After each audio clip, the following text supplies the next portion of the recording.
Students, अब हम करेंगे वर्किंग रूल। क्वेश्चन को सोल्व करने के लिए जो आपका वर्किंग प्रोसीजर है उसको देखते हैं कि हम क्वेश्चन को सोल्व कैसे करेंगे। ठीक है, सबसे पहले तो क्या करोगे, टेबल फॉर्म करोगे। उसके बाद देखो इसका जो वर्किंग रूल है वो स्टार्ट होता है आपका यहाँ से। आपको वो कॉलम फाइंड करना है जिसमें सम ऑफ वैल्यू या तो क्या आए, जीरो आए, या क्या आए, smaller as compare to functional value. ठीक है, वो वाला कॉलम आप फाइंड आउट कर लोगे। जिस कॉलम में आपका सम जीरो बने वो वाला कॉलम फाइंड आउट कर लो आप। ठीक है, उसके बाद देखो मान लो कि आपका जो कॉलम है आपका वो इवन ऑर्डर डिफरेंस का कॉलम आया जिसमें कि आपका जो एंट्रीज है उनका सम क्या है आपका जीरो। तो आप कैसे सोल्व करोगे। और अगर मान लो आपका ऑर्डर डिफरेंस वाला कॉलम जीरो आया तो आप कैसे करोगे। इवन डिफरेंस का मतलब भाई जैसे मान लो डेल स्क्वायर डेल फोर, इस डेल स्क्वायर वाले में सम जीरो आए, डेल फोर वाले में जीरो आए, डेल की पावर सिक्स वाले में जीरो आए, तो आपको सोल्व करना है इस प्रोसीजर से। अगर आपका जो सम जीरो है वो ओड डिफरेंसेस के अलोंग आए तो आपको सोल्व करना है इस प्रोसेस से। देखो कैसे करोगे। अगर मान लो आपका डेल क्यूब डेल डेल की पावर फाइव, अगर इन कॉलम में आपका सम ऑफ कोफिशिएंट अगर जीरो आ जाए या फिर smaller as compare to functional value, तो आप इसको इस प्रोसीजर से सोल्व करना है। तो सबसे पहले देखो इसका जो फर्स्ट पॉइंट है वो क्या बोलता है आपका, find the numerically greatest value. कि वो जो कॉलम है जिसमें आपके सम ऑफ कोफिशिएंट क्या बन रहा है आपका जीरो, उसमें सबसे बड़ी वैल्यू फाइंड आउट कर लो। ठीक है, और उस बड़ी वैल्यू से आप हॉरिजेंटल लाइन ड्रॉ कर दो। किसकी तरफ, फर्स्ट कॉलम की तरफ।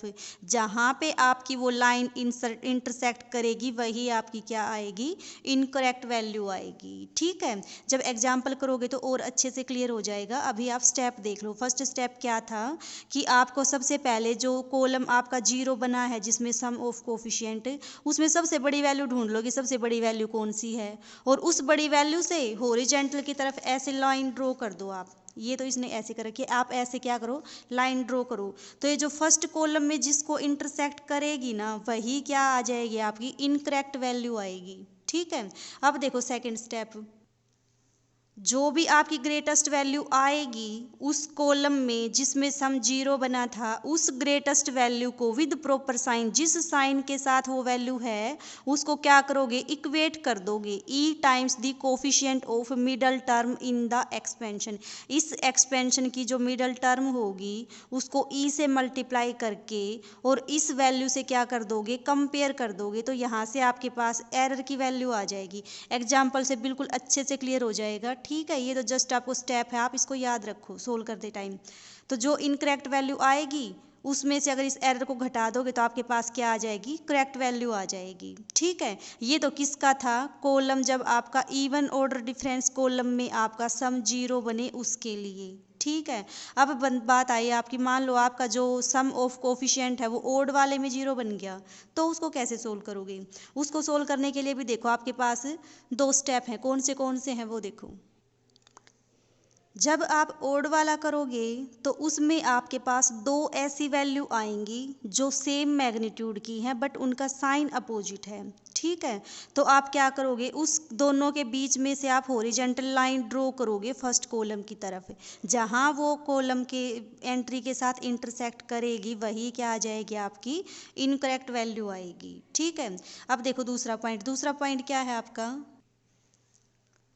आप एरर को फाइंड आउट करने के लिए क्या करोगे, सेम वही चीज़। उनमें से एक वैल्यू को, जो वैल्यू यहाँ पे आपकी आई थी ना, उस वैल्यू को इस एक्सपेंशन के मिडल टर्म के कोफिशिएंट के साथ क्या कर दोगे, इक्वेट कर दोगे ई टाइम मल्टीप्लाई करके, और यहाँ से आपके पास क्या आ जाएगी, ई की वैल्यू। और ई की वैल्यू आपको निकालनी थी। अगर एरर आपके पास आ गई तो आप एक्चुअल वैल्यू क्या कर सकते हो, निकाल सकते हो। इनकरेक्ट में से अगर आप एरर को सब्ट्रैक्ट कर दोगे तो आपके पास क्या आएगी, ट्रू वैल्यू। चलो एग्जाम्पल फर्स्ट करते हैं, तब और अच्छे से क्लियर हो जाएगा आपको।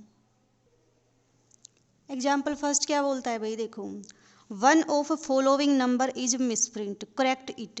कि आपके पास ये एंट्रीज दे रखी हैं और इनमें से एक नंबर मिसप्रिंट है। कहने का मतलब उसकी एक्चुअल वैल्यू से वो डेविएटेड है, वो उसकी एक्चुअल वैल्यू नहीं है। तो आपको वो नंबर ढूंढना है कि वो ऐसा कौन सा नंबर है जिसमें आपकी मिस्टेक है। ठीक है, मिस्टेक का मतलब उसमें एरर है। क्यों, उसकी एग्जैक्ट वैल्यू नहीं है, मिसप्रिंट है, इसका मतलब तो एग्जैक्ट वैल्यू नहीं है उस पॉइंट की। एग्जैक्ट अगर वैल्यू नहीं है तो इसका मतलब उसमें क्या है, आपकी एरर। तो चलो इसको सोल्व करते हैं। सबसे पहले क्या बनाओगे, इनकरेक्ट डिफरेंस टेबल बनाओगे। टेबल वही जो पीछे बनाते हो आप, बिल्कुल सेम एज इट इज। क्या किया आपने, सबसे पहले फंक्शनल वैल्यू लिखी इसकी जो जो आपके पास गिवन है, फिर क्या निकालोगे आप, डेल निकालोगे। डेल का मतलब इन दोनों का सब्ट्रैक्शन, इन दोनों का। ये टेबल हम बहुत बना चुके हैं भाई, ठीक है। इस टेबल को आप फॉर्म कर लोगे, कहीं डाउट आए तो पूछ लेना। अब देखो सेकंड स्टेप क्या था, टेबल फॉर्म करने के बाद आपको ये देखना है, आपको वो कॉलम सर्च करना है जिसमें क्या हो, सम ऑफ एंट्रीज क्या आए, या तो जीरो आए या फंक्शनल वैल्यू के कंपेयर में क्या आए, स्मॉल आए उसका सम, ठीक है। तो देखो जब आप इसको करोगे तो जो आपका फोर्थ वाला कॉलम है इसका सम जब आप करोगे तो कितना आएगा, देखो जीरो, -4 और -4 -8, 6 7 8, यानी कि 8 -8 जीरो।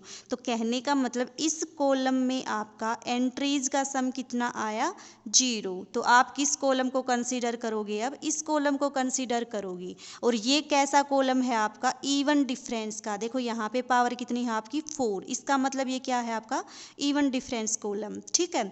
अब नेक्स्ट स्टेप क्या होता था, इस कॉलम में से आपका जिसमें कोफिशिएंट का सम जीरो आए, आपको मैक्सिमम मैग्नीट्यूड की क्वांटिटी सर्च करनी है। तो देखो मैक्सिमम मैग्नीट्यूड किसका होगा भाई, 6 होगा ना, सबसे बड़ी एंट्री 6 सर्च कर ली। उसके बाद क्या करते थे, ये एंट्री सर्च करके और क्या करते थे आप, हॉरिजेंटल लाइन ड्रॉ करते थे। हॉरिजेंटल लाइन ऐसे ड्रॉ कर लिया आपने, तो ये किसकी तरफ करेगा भाई, हिंट इसकी तरफ। इसका मतलब जो इनकरेक्ट वैल्यू है आपकी कितनी है, वो 16 ऐसा नंबर है जो आपका मिसप्रिंट हो रखा है। इसकी वैल्यू कुछ थी बट बाय मिसप्रिंट इसकी वैल्यू कितनी कर दी इन्होंने, 16। ये स्टेप आया समझ में। अब उसके बाद क्या करते थे आप, उसके बाद देखो अब हम निकालेंगे इसकी करेक्ट वैल्यू। करेक्ट वैल्यू निकालने के लिए यही पॉइंट नंबर 2, यहाँ तक तो आपने लिया कर, ये वाला कर लिया, इनकरेक्ट वैल्यू आपने फाइंड आउट कर ली। इस सॉरी अब की बार इवन डिफरेंस का है ना, तो ये वाला आपने कर लिया। अब करोगे आप इसको, अब इसको देखो कैसे करोगे।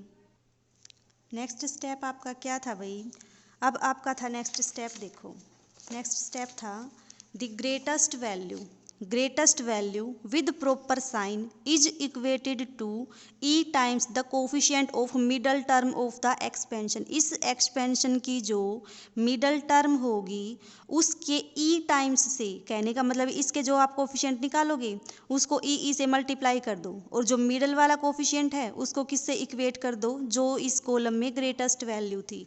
तो देखो क्या है आपके इस केस में, आपके इस केस में कितना आएगा, 1 - p⁻² 2n कितना है आपका, 4 है यहाँ पे, तो कितना आएगा 1 - p⁻⁴। अब इसके कोफिशिएंट आप कैसे निकालोगे, 4c0 4c1 4c2 4c3 and 4c4। इनको सोल्व करोगे 1, यहाँ से कितना आएगा 4, यहाँ से कितना आएगा, यहाँ से आएगा आपका 6, और यहाँ से कितना आएगा आपका 4, यहाँ से कितना आएगा 1। साइन क्या आएंगे, अल्टरनेट आएंगे, यहाँ पे माइनस, यहाँ पे प्लस, यहाँ माइनस, यहाँ प्लस। कहने का मतलब यहाँ माइनस प्लस माइनस और ये प्लस। तो इसमें आप इन कोफिशिएंट्स को e से क्या करोगे, multiply, e -4e 6e -4e and e। इसका जो मिडल कोफिशिएंट्स है वो बच्चों क्या है, 6e। तो इस 6e को आप किससे कंपेयर करोगे, वो जो कॉलम आया था आपका जिसका सम जीरो बना था, उसमें जो मैक्सिमम मैग्नीट्यूड था टर्म का उसके साथ। देखो किसके साथ, जीरो किसका आया था, इन कोफिशिएंट्स का सम आया था, और इसमें सबसे बड़ी एंट्रीज क्या है आपकी 6। तो किसके साथ कंपेयर कर दोगे, 6 के साथ। कहने का मतलब 6e = 6। यहाँ से एरर की वैल्यू कितनी आ गई आपकी, 1। एरर की वैल्यू 1, इनकरेक्ट वैल्यू कितनी निकाली थी आपने, 16। तो जो आपकी ट्रू वैल्यू आएगी वो कितनी आ जाएगी भाई, इनकरेक्ट में से आप एरर सब्ट्रैक्ट कर दोगे 15, यानी कि 15 है उसकी करेक्ट वैल्यू। आया समझ में या नहीं। अब देखो सेकंड वाला एग्जाम्पल, सेकंड एग्जाम्पल में क्या दे रखा है आपको, सेकंड एग्जाम्पल भी बिल्कुल सेम है। इसमें तो था आपका इवन डिफरेंस का, अब जो आपका सम जीरो बनेगा वो किसका बनेगा, ऑड डिफरेंस का बन जाएगा। ठीक है, चलो एग्जाम्पल नंबर सेकंड देखते हैं।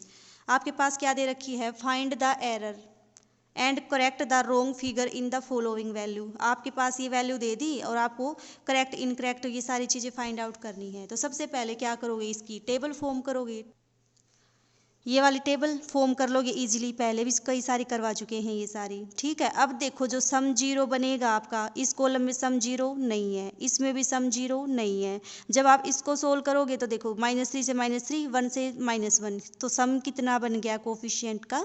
जीरो। इसका मतलब आप अब इस कॉलम को कंसिडर करोगे, लेकिन ये जो कॉलम है आपका वो कैसा है? देखो भाई डेल क्यूब यानी कि ओड डिफरेंस का कॉलम है। ठीक है, तो इसको सोल्व करने का जो वर्किंग रूल था उसमें क्या था कि आपके पास दो टर्म आएंगी जिनका मैग्नीट्यूड सेम होगा बट साइन अपोजिट होगा, 3 और -3।